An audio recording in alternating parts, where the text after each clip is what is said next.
The 5 biggest storylines to watch for at the 2025 Grammy Awards.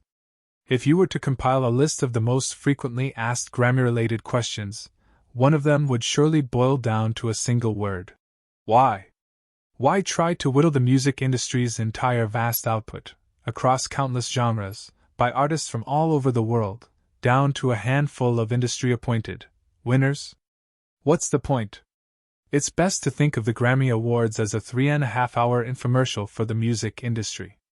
The performances are there to attract eyeballs while showcasing past, present, and future stars. The awards are there to reward excellence, at least on paper, and both exist to help the industry anoint the artists the industry sees as ambassadors, both in the moment and hopefully well into the future. It's fair to question the awards' value in a world rocked by political turmoil and climate disaster.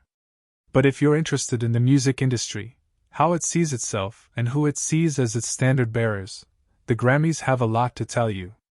Here are 5 storylines to consider as Sunday's awards approach.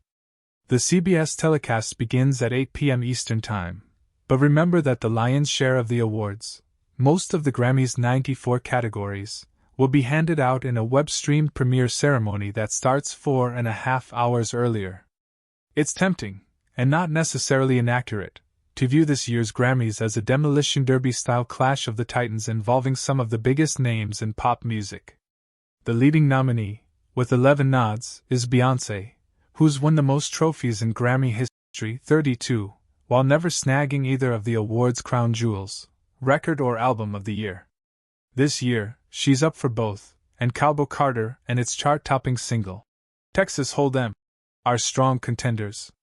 If you watched the singer's Christmas Day, Beyoncé Bowl, halftime show on Netflix, it was essentially a for your consideration reel for those prizes.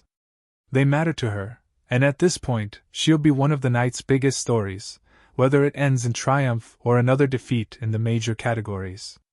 Of course, Beyoncé will have to get past some of music's biggest names, including Taylor Swift, who's essentially the Kansas City Chiefs of pop stars at this point. If you'd like this article to double as a preview of the upcoming Super Bowl, the Kansas City Chiefs are also the Taylor Swift of NFL franchises, inevitable as the Tides, mindful of every detail, prone to winning even when most people think they shouldn't. Beyoncé and Swift are both up for the night's biggest prizes, album, record, and song of the year, but they're not alone on that front. Billie Eilish, Chappell Roan, and Sabrina Carpenter are also up for all 3. And it's certainly possible that one will end up sweeping if everything breaks a certain way. If that happens, it'll mark a coronation that extends well beyond the Grammys themselves.